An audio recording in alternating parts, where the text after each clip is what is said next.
বগুড়ায় এক যুবককে একা পেয়ে গণধোলাই দিচ্ছিল 5 পুলিশ।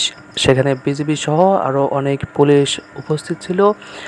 যুবককে একা পেয়েছিল, এক কোনায় একা পেয়ে যুবককে গণধোলাই দিয়েছে ইচ্ছামতো। মারামারির পর অপাশ থেকে অন্য আরেকজন পুলিশ এসে সেই যুবককে রক্ষা করে ওই 5 পুলিশের থেকে, এবং রক্ষা করার পরে তাকে চলে যেতে বললে ওপাশ থেকে বন্দুকের গুলি চালানোর শব্দ আসে। সেই বয়সে আবারও তাদের কাছে ফিরে আসার পরে তাদের হাতে পায়ে ধরে কাকতি মিনতি করে তাকে বাঁচানোর জন্য। অবশেষে সেই পুলিশ তাকে সরে যেতে সাহায্য করে এবং এক মুরব্বি আসে সেখানে। সেই মুরব্বিকেও ওই 5 পুলিশে গণধোলাই দিতে চেষ্টা করে।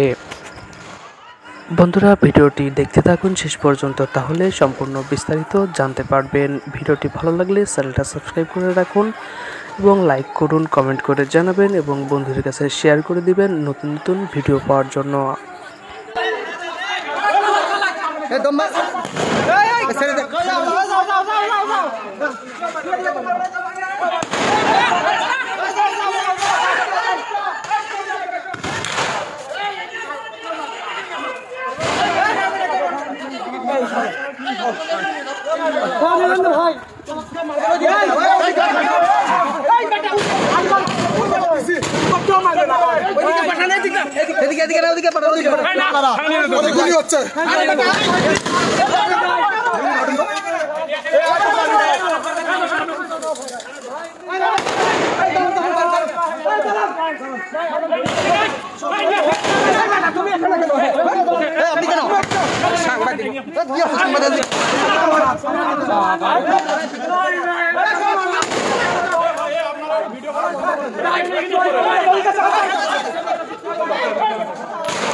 ভাই